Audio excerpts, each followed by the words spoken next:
약에 대한 모든 것을 알려드리는 김지영 약사입니다. 오늘은 10대 청소년들에게 도움이 되는 영양제 추천해드리려고 합니다.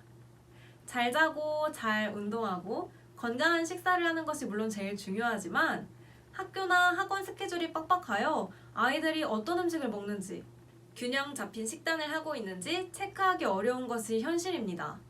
친구들과 놀 때나 공부하느라 간단하게 끼니를 때우는 아이들에게 건강한 음식 먹으라고 백날 말해봐야 오히려 잔소리처럼 들릴 수도 있는데요. 성장기인 만큼 균형 잡힌 영양소는 필수라서 일일이 케어할 수 없는 부분을 영양제로 보충해줄 필요가 있습니다. 청소년기의 특징이라고 하면 성장기라는 점과 사춘기에 접어들어서 신경이 예민할 수 있다는 점, 호르몬의 변화가 생기고 외모에 관심이 시작되는 시기라는 점을 꼽을 수 있을 듯 합니다. 이런 특징을 바탕으로 10대 청소년에게 추천하는 영양제, 유산균, 비타민 B군 복합제, 복합 미네랄 제품 이렇게 세 가지 딱 추천드릴게요. 성장기라서 칼슘, 마그네슘, 비타민 D가 중요하여 복합 미네랄 제품이라고 따로 드시는 것도 좋지만 여러 가지 먹는 것을 부담스러워한다면 구성이 좋은 종합 비타민제도 괜찮습니다. 첫 번째로 유산균입니다. 청소년들은 학업에 집중하다 보니 앉아있는 시간이 굉장히 많습니다. 따라서 장운동이 활발하게 일어나지 않는 경우가 많고 또 아무래도 입맛이 아직 야채나 식이섬유가 많은 녹황식품보다는 피자, 햄버거, 치킨, 떡볶이와 같은 음식을 더 좋아하다 보니 변비가 생기는 경우가 많습니다. 거기에 시험, 입시와 같은 학업 스트레스까지 더해져 장 트러블까지 많이 생깁니다. 장 건강에 있어 유산균은 너무 중요합니다. 변비 그 자체 문제 외에도 장 건강은 면역력과도 연관되니 유익균을 넣어주어 유해균과 밸런스를 잘 맞춰주는 것은 필수입니다. 사춘기에는 외모에 대한 관심이 높아지며 피부에도 신경을 많이 쓰게 되는데 2차 성징이 시작되어 호르몬 변화를 겪는 시기라서 여드름이 나기 시작하며 더욱 스트레스를 받게 됩니다. 심한 경우 정서적으로도 안 좋고 사회적으로 자신감이 떨어져 자존감에 영향을 줄 수 있어 무심코 지나쳐서는 안 되는데요. 유산균은 장 내에서 박테리오신이라는 향균 물질을 생산하는데 여드름의 원인이 되는 각종 유해 세균의 번식을 억제하는 효능이 있어 도움을 줄 수 있습니다. 실제 시버 박사의 연구에 따르면 락토바실러스균과 비피더스균이 들어있는 유산균제를 복용한 결과 화이트헤드와 화농성 여드름이 줄어든 것이 확인이 되었다고 합니다.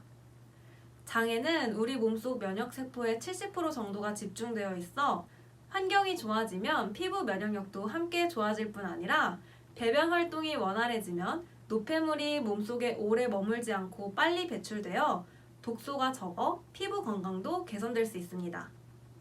최근에는 캐서린 코엔 카두시 박사가 유산균을 먹은 사람들은 그렇지 않은 이들에 비해 스트레스 호르몬 수치가 낮고 정서적 반응도 안정화되어 불안증 감소 및 정신건강에 전반적인 도움을 줄 수 있다고 제시하였는데요. 이는 뇌와 장이 호르몬, 면역, 신경신호 시스템을 공유하고 긴밀하게 협력하는 장 뇌축 형성과 연관이 있을 것으로 생각됩니다. 유산균의 감정처리 능력 발달 효과는 기본 뇌 네트워크가 지속적으로 발달하고 있고 감정의 기복이 심한 청소년기에 특히 더욱 중요하겠죠? 두 번째로 비타민 B군입니다.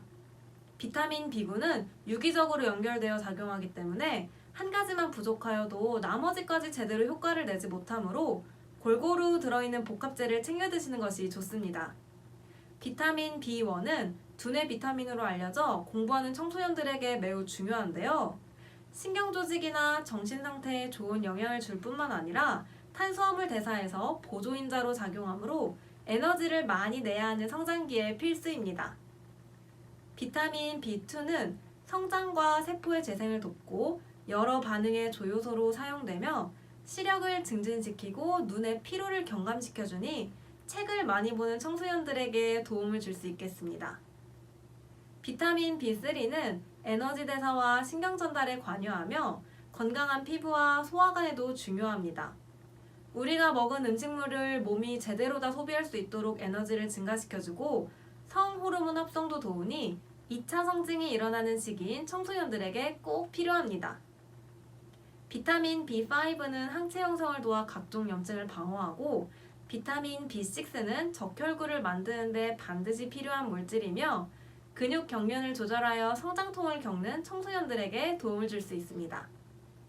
비타민 B9은 핵산의 생산과 인체를 구성하는 세포의 증식에 중요한 역할을 하고 비타민 B12는 어린이의 성장을 촉진하고 식욕을 증가시키며 집중력, 기억력, 정신의 진정에 도움을 주니 더 이상 말 안 해도 청소년기에 충분한 비타민 B군 섭취가 얼마나 중요한지 아시겠죠? 마지막으로 칼슘, 마그네슘, 철분 등의 각종 미네랄입니다. 칼슘은 뼈를 구성하는 영양소로 청소년기에 부족하면 성장 발달이 더디고 성인이 되어서 골다공증 위험에 더 쉽게 노출될 수 있습니다. 성인과 비교하여 성장기의 칼슘 요구량이 더 높아 충분히 보충해주는 것이 중요하지만 칼슘은 다른 수용성 비타민들과는 다르게 과잉 복용 시 신장결석이나 석회화 등 부작용이 생길 수 있어 안전하게 복용하기 위해서는 마그네슘도 함께 섭취하는 것이 좋습니다. 마그네슘은 칼슘의 부작용을 예방해줄 뿐만 아니라 근육의 수축과 이완에도 중요하여 성장통을 겪는 아이들에게 도움이 되며 기분 변화와 감정 기복에도 효과를 줄 수 있습니다. 철분은 급격한 성장이 일어나는 시기에 혈액과 근육, 적혈구의 생성 증가를 위하여 꼭 필요합니다. 청소년 남자의 경우 근육량이 많이 증가하므로 충분히 보충해 주시는 것이 좋고 여자의 경우 월경을 시작하며 혈액의 손실이 일어나서 철분의 섭취가 더욱 중요할 수 있습니다. 이렇게 오늘은 10대 청소년들에게 추천드리는 영양제 함께 알아보았습니다. 청소년기 성장에 필요한 영양소 부족하지 않도록 조금 더 챙겨주세요. 이상으로 김지영 약사였습니다. 오늘도 건강한 하루 되세요.